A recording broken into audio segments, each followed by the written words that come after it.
जय गुरुजी। संगत जी, जो भी नई संगत गुरुजी से जुड़ रही है उनके मन में गुरुजी महाराज की गद्दी को लगाने को लेके काफी सारे क्वेश्चन होते हैं। एक संगत ने मेरे से यही पूछा कि क्या आपने भी गुरुजी महाराज की परमानेंट गद्दी लगा रखी है। नहीं संगत जी, परमानेंट गद्दी मैंने नहीं लगा रखी है। हाँ, जब भी हम गुरुजी महाराज का सत्संग करते हैं तो गुरुजी महाराज की गद्दी लगाते हैं, दरबार सजाते हैं और भाव से गुरुजी को बुलाते हैं। और यही जरूरी है संगत जी। वो भगवान हमारे केवल भाव के भूखे हैं, उन्हें किसी भी मेटेरियलिस्टिक चीजों की जरूरत ही नहीं है।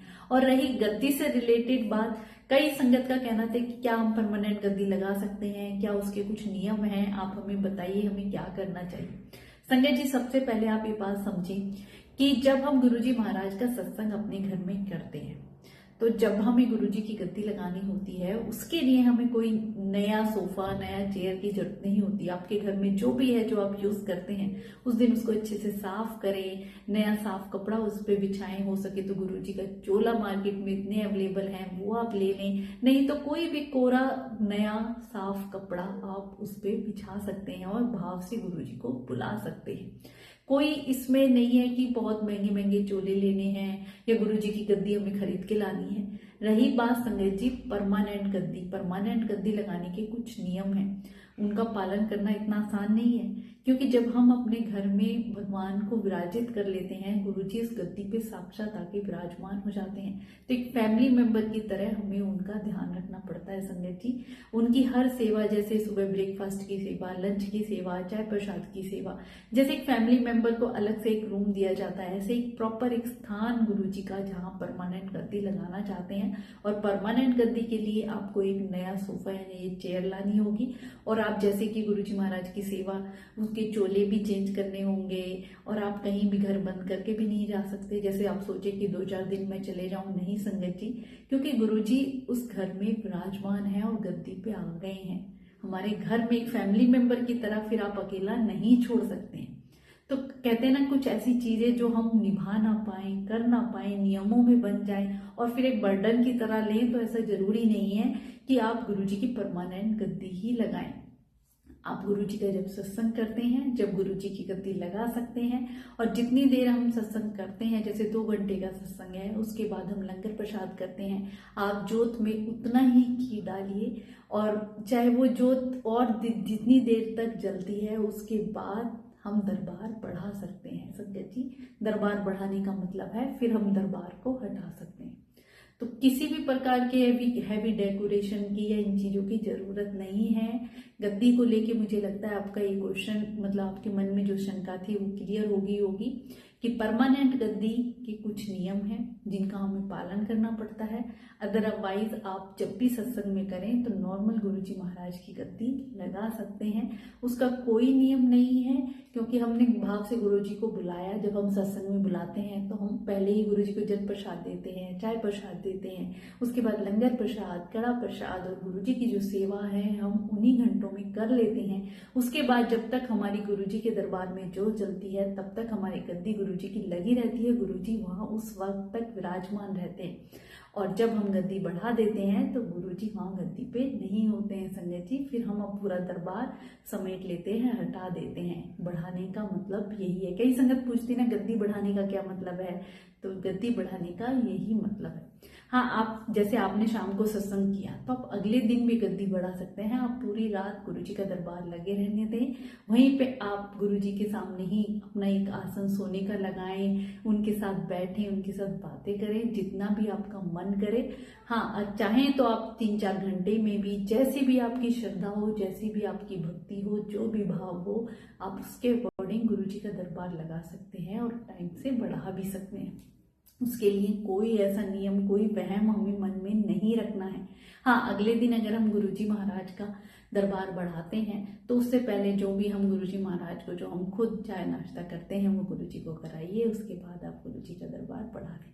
हाँ, परमानेंट गद्दी, एक प्रॉपर स्थान आपको गुरुजी को देना होगा अलग से, जहां आप गुरुजी की गद्दी स्थापित कर सके। कहते हैं ना, एक अलग से कमरा जहां गुरुजी का पूरा दरबार लगा हो, गद्दी विराजमान है गुरुजी की, जिसमें हमें डेली जब भी मन करे चोला भी चेंज करना है गुरुजी को, जो भी हम खाना खाते हैं वो सब भोग लगाना है। एक सेवा, कहते हैं ना, एक सेवा जो गुरुजी की करनी इतनी आसान नहीं है। गुरुजी जब फिजिकल फॉर्म में थे तब भी एक सेवादार हर वक्त गुरुजी के साथ 24 घंटे हुआ करते थे, तो फिर हमें वैसे ही सेवक बन जाना है अपने प्रभु की। मैं तो ये कहूंगी संजय जी, अपना पर्सनल एक्सपीरियंस, कि अगर आप अपनी गृहस्थी की जिम्मेदारियों से, मतलब आप खत्म हो चुकी हैं आपकी गृहस्थी की जिम्मेदारियां और आप फ्री हैं, तो गुरु जी की ये परमानेंट गद्दी की सेवा जरूर करिए। पर अगर हम गृहस्थी में बंधे हुए हैं, वक्त नहीं निकाल पाते हैं और एक बर्डन की तरह, नियम की तरह फिर इन चीजों को पूरा करें, तो वो फिर एक बोझ की तरह लगती है, महाभाव नहीं होता है। सच्चे दिल से आप चाहे यूं ही आसन पे ही बैठ के 2 घंटे गुरुजी को याद कर लें, अपने सामने एक पॉकेट स्वरूप भी रख लें, वो भी गुरुजी को चाहे वो उस भाव से भी बुलाएंगे तब भी गुरुजी आ जाएंगे। संगत जी, हमें किसी भी प्रकार के दिखावे, किसी भी प्रकार के, कहते नियमों में, वहमों में पड़ना ही नहीं है। बस सच्चे दिल से भाव से गुरुजी को याद करना है, चाहे आप किसी भी रूप में कर लीजिए, इसका कोई वहम नहीं है। हाँ, हमने गद्दी नहीं लगा रखी है, हम केवल मंडे को फैमिली मेंबर मिलके गुरुजी का सत्संग करते हैं।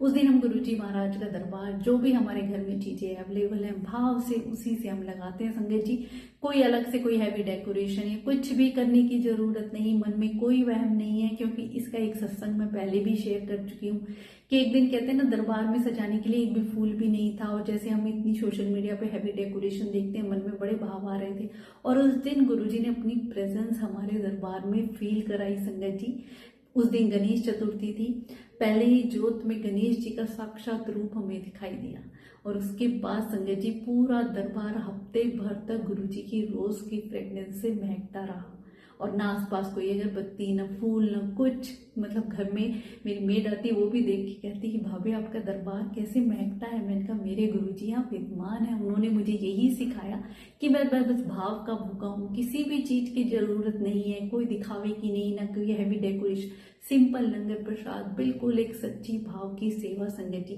सब कुछ भगवान का दिया हुआ है, हम उन्हें क्या ही दे सकते हैं। उनकी चीजें हम उन्हीं को देंगे तो वो खुश होंगे? नहीं संगत जी, हम अपने अंदर के विकारों को उनके चरणों में रख दें, भाव से जो हमसे बन सके वो उनके चरणों में अर्पण कर दे, वो उससे भी खुश हो जाते हैं। और मेरे प्यारे रब तो इतने, कहते हैं ना, भगवान महाशिव तो इतने भोले हैं, सच्ची पुकार से ही, सच्चे भाव से ही। किसी के पास स्वरूप नहीं है, गद्दी नहीं है, कुछ नहीं है, नहीं कोई बात नहीं, आप भाव से एक कोने में बैठ जाएं, गुरु जी को याद करें, मन में बसा लें। फोन में तो कितने प्यारे प्यारे स्वरूप होते हैं संगत जी, उन्हीं में से एक स्वरूप को अपने दिल में बैठा लें और सच्चे दिल से बस गुरु जी को याद करें। वो उस वक्त भी आएंगे और आपको ब्लेस करेंगे। गुरु जी खुद कह के गए हैं कि जो भी मेरे मंदिर नहीं आ सकता, सत्संग में नहीं आ सकता, घर बैठे ही मेरे नाल गल्ला करे, मेरे से बातें करे, मैं उन्हें उनके घर में ही ब्लेस करने आता हूँ। और हमें क्या ही चाहिए संगत जी, सबसे सरल रास्ता गुरुजी हमें बता के गए हैं। बहुत सी संगत वहमों में पड़ती है, गुरुजी का दरबार कहाँ लगाएं, मंदिर में लगाएं, गुरुजी का स्वरूप किस दिशा में लगाएं। आप ये बताइए, सृष्टि के रचयिता भगवान शिव ने पूरी सृष्टि रची है, सारे दिन त्योहार, सारा समय, सारी दिशाएं उन्हीं की ग्रह नक्षत्र बनाए हुए हैं। उनको हम क्या ही किसी जगह में स्थान देने के लिए हमें सोचना पड़ेगा? नहीं, जिस कोने में भी, जिस दीवार पे भी, जिस दिशा में भी आप लगा देंगे, सच्चे दिल से भाव से याद करेंगे ना, तो आपका मंगल होना ही होना है। पर हमारा भाव, सच्ची भक्ति हमारी होनी चाहिए। मत वहम किया करो कि यहाँ लगाना है या इस दिशा में लगाना है या मंदिर में लगाए या कहाँ कहीं भी लगा लो, कुछ भी ऐसा कोई नियम वहम इन चीजों का है ही नहीं संगत जी।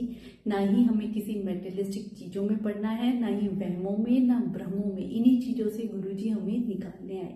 बस सच्ची भक्ति, सच्ची भावना हमारे अंदर होनी चाहिए और बस उठते बैठते सोते जागते गुरुजी को याद करें, हर काम गुरुजी से पूछ के करें, अपनी लाइफ में उन्हें शामिल करें। हर दर्द तकलीफ में उन्हें याद करके देखें, वो जरूर मदद के लिए आते हैं संगत जी। एक बहुत ही प्यारा सा सत्संग मैंने जो मेरे साथ कल ही हुआ है, मैंने वो भी रील बना के डाला है कि कैसे गुरुजी महाराज हमारे सबसे बड़े डॉक्टर हैं, हमारी पीड़ा अपने आप हर लेते हैं अगर उन्हें सच्चे दिल से हम पुकारते हैं। तो आप जरूर देखिएगा। कहते हैं ना, सत्संग सुनने वाले का भी भला होता है, सुनाने वाले का भी हमारा गुरुजी के प्रति और कनेक्शन बनता है। बस वो सच्ची भावना, सच्ची भक्ति हमारी होनी चाहिए। अनंतम शुक्राना गुरु।